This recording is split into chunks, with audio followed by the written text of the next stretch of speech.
Morning everyone, it's Dr. Brace here for Facial Plastics Friday, and today we're going to talk about fat grafting and how I use fat grafting in my practice. I'm sitting in the operating room here at Guelph Facial Plastics where fat grafting happens in my practice. So what is fat grafting?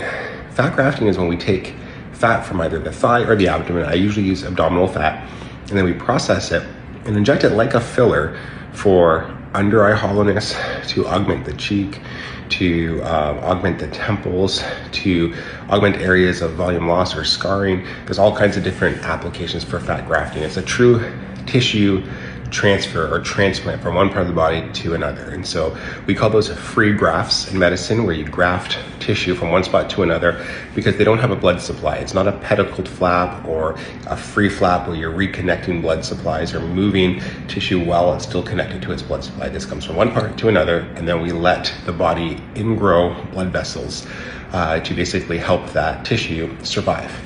So inherent in fat grafting, and I'm talking about microfat grafting right now, there is going to be some tissue loss because not all of the fat that you remove from the abdomen or from the thigh that you place in the face is going to survive.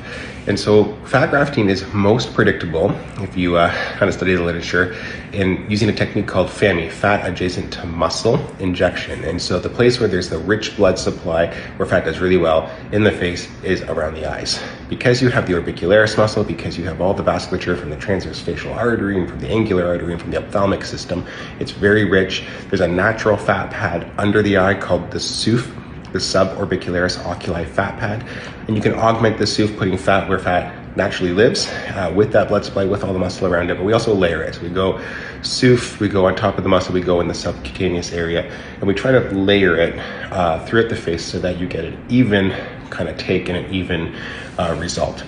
If you look at how much fat survives in a fat graft, the literature has a span from 10 to 90%. So it's kind of a give or take. So one of my mentors used to always say, fat grafting is reliably unreliable and predictably unpredictable. And in a sense, that's true, but as technology with fat grafting has improved, it has become more predictable. And so what we do now is microfat grafting, like I mentioned, using little tiny cannulas to harvest the fat. So rather than harvesting big globules of fat and transplanting big globules into the face, we're actually harvesting really, really tiny fat. And then we process it through a tiny filter, a 2.4 millimeter anaerobic transfer it's called, and that sizes all the fat down into a single size so that you have uniformity in what you're injecting. This makes it inject easier and more liquid, kind of like a filler, and lets you use it much like you would filler with pretty good reliability. Issues with fat grafting where people get growth afterwards, where they get these big nodules, tends to come with larger molecules of fat that have not been sized down. They're a little more unpredictable.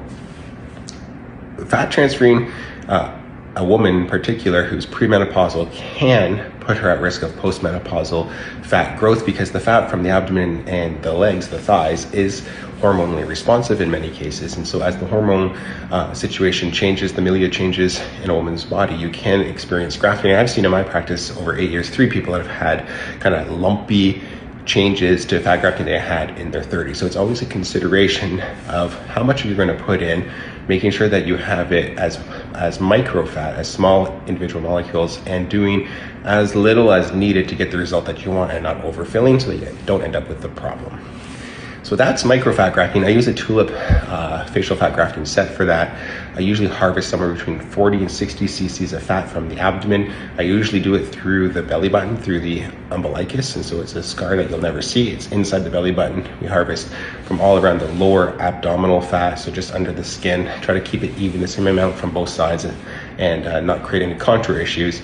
That gets spun in a centrifuge to separate the blood, the liquid, the oils from the broken down fat, the tumescent solution that we put in to harvest it. And then once we have that pure fat sample, we micronize it through the anaerobic transfer. We put it into little tiny syringes and inject it. There is another step you can do with fat grafting, nanofat grafting, and this is an even further processing of the fat where you actually remove all of the fat cells. The adipocytes are gone, but the signaling molecules, the cytokines, the growth factors, and then the stem cells, the mesenchymal stem cells, and vascular stem cells are still present in the fat. So we know that fat is rich in stem cells and has a lot of great properties for skin, to help with scars, to help with collagen formation, to help with fine lines and wrinkles. And so Nanofat is the same process as Microfat, but when you get it down to that smaller size, the anaerobic transfer, you do a number of further filterings through smaller and smaller filters to be able to actually separate out the adipocytes, the fat cells, and get left with the stem cells. And so that can be combined with fat grafting, that can be combined with PRP, and that really does help with kind of tissue changes in the skin, the collagen support, the vascularization of the skin, the health and general kind of glow of the skin can be greatly improved with Nanofat. So same process, you can have both done at the same time, one harvest.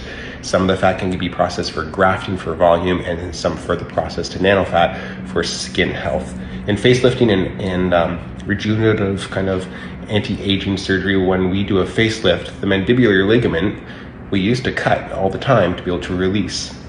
There's more evidence now saying that this ligament doesn't have to be cut. It just with time becomes deflated and loses some of its volume. And if you graft it with fat and Nanofat and PRP and other things, you can actually restore its volume, help the jawline, and you don't need to actually cut it with the surgery. So I hope that answers questions, or some of them anyway, about fat grafting. I find I'm doing more and more fat grafting as my practice evolves and grows, and we're seeing more people with facial aging concerns, and it's really become a core part of our practice, especially around eyelids, to fill in the lateral orbital hollows, to fill in the temple, to put a little under the tail of the brow to get it to stick up a bit. Sometimes A-frame deformities of the upper lid we can fix with fat grafting. And so it's a really powerful tool using your body's own stem cells, your body's own fat to be able to help rejuvenate your appearance.